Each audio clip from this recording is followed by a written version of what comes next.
Investment in these projects certainly brought prosperity and happiness to Indian nation. अब जितने भी मैंने आपको पहले बताया था अपने पहले चैप्टर में चैप्टर का जो वीडियो बना था उसमें बताया था कि डैम्स का क्यों निर्माण किया गया। तो ये क्या हुआ कि धीरे-धीरे जो पानी है वो कृषि के लिए यूज़ होने लगा, इलेक्ट्रिसिटी के लिए यूज़ होने लगा और साथ ही बहुत सारे प्रोजेक्ट्स में यूज़ होने लग गए। तो ये क्या हुए धीरे-धीरे ये भारत में खुशी लाने लगे। Jawaharlal Nehru proudly proclaimed the dams as the temples of modern India. उन्होंने इसको क्या पुकारा जवाहरलाल नेहरू ने बोला कि ये जो मॉडर्न इंडिया के क्या है टेम्पल्स है, मंदिर है।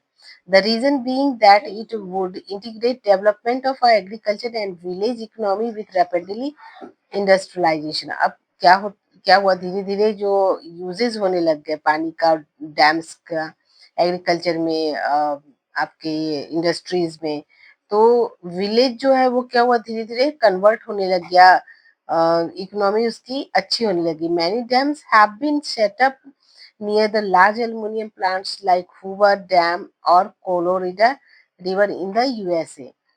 अब बहुत सारे डैम्स थे जो कोलोरिडा और हूवर नदी के किनारे यूएसए में बनने लगे और एल्युमिनियम प्लांट उससे एल्युमिनियम प्लांट को फायदा होने लगा। Akosombo dam constructed in Ghana for supplying cheap electricity for large aluminium plant. अब ओकोशोम्बो डैम क्यों बनाया गया घाना में, क्योंकि वो सस्ती इलेक्ट्रिसिटी प्रोवाइड कर रहा था एल्युमिनियम प्लांट को। Although dams have been useful for these countries but in recent years multi-purpose projects and large dams have come under great security and opposition for a variety of environmental problem. अब देखो dams तो पता है कि हाँ हमें फायदा दे रहा था कंट्रीज को, लेकिन अब के समय में क्या हुआ कि बहुत सारे प्रोजेक्ट्स आने लग गए। अब इसकी जो स्क्रूटिनी थी और opposition for the variety and environmental problems, मतलब जो इस क्या होता है कि जब किसी चीज का हम अति उपयोग करते हैं तो वो उसका नुकसान होना शुरू हो जाता है। अब बांधों का निर्माण क्या हो गया था कि सघन निरीक्षण एवं विरोध का कारण बन गया। तो नेचुरल सी बात है कि अगर आप पानी को हर जगह रोकोगे, जब हमें फायदा होने लगता है तो हम क्या करते हैं, हम उसका मिसयूज करना शुरू कर देते हैं। तो हमने क्या किया, उसको रोकना शुरू किया। जंगल के कटाव, नियंत्रण व बांध निर्माण के फलस्वरूप नदियों का प्राकृतिक प्रभाव जो है वो प्रभावित हुआ। डैम बनाने के चक्कर में जंगल को काटा जाने लग गया। जो नदी थी उसको नियंत्रण करने के चक्कर में क्या होता था, कैसे भी कुछ भी करके हमें डैम बनाना है तो हम मिट्टी को काटने लगते थे। तो उससे क्या होता है कि अगर आप डैम बना रहे हो, अगर बहुत ज्यादा उसको मिसयूज नहीं कर रहे हो तो जो प्राकृतिक जीवन है वो नष्ट नहीं होती है। लेकिन इस चक्कर में क्या हो रहा था, प्राकृतिक जीवन नष्ट हो रही थी। तो deforestation, regulating and damming of river affect their natural flow, causing poor sediment flow and sedimentation at the bottom of reservoir. Submerged of plants by flood are the major problem created by dam constructions. मैंने अभी आपको बताया कि हम human क्या है, हमें कोई भी चीज अच्छी लगती है तो बस हम कंटिन्यू करते चले जाते हैं।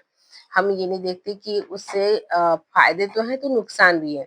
अब बांध की वजह से हमें इलेक्ट्रिसिटी मिल रही थी, बांध की वजह से हमारा इंडस्ट्री ग्रो कर रहा था, बांध की वजह से इकोनॉमी अच्छी हो रही थी। तो हमने क्या किया, पेड़ काटने शुरू कर दिए, हमने वन्य जीवन को एक तरह से नुकसान पहुंचाना शुरू कर दिया। अब वो जो नदियों में जो जीव जंतु थे उन्हें भी वो भी क्या हो रहे थे, अफेक्टेड हो रहे थे। आपने सुना होगा दिल्ली में यमुना की पानी कितनी गंदी हो गई है। तो पानी अगर गंदा होगा तो सिर्फ वन्य जीव ही प्रभावित नहीं होगा, हम भी प्रभावित होंगे। तो इसमें क्या हुआ कि जैसे बांधों के निर्माण से जो नदियां हैं उसके तलछटीय पदार्थों का क्या हुआ, जमाव हो गया। मैदानी क्षेत्रों का बाढ़ के कारण डूब जाना आदि। अब आपने देखा होगा नदियों में गंदगी किस तरह से बैठ जाती है। In the past few decades, the attitude of common people towards the environment has changed.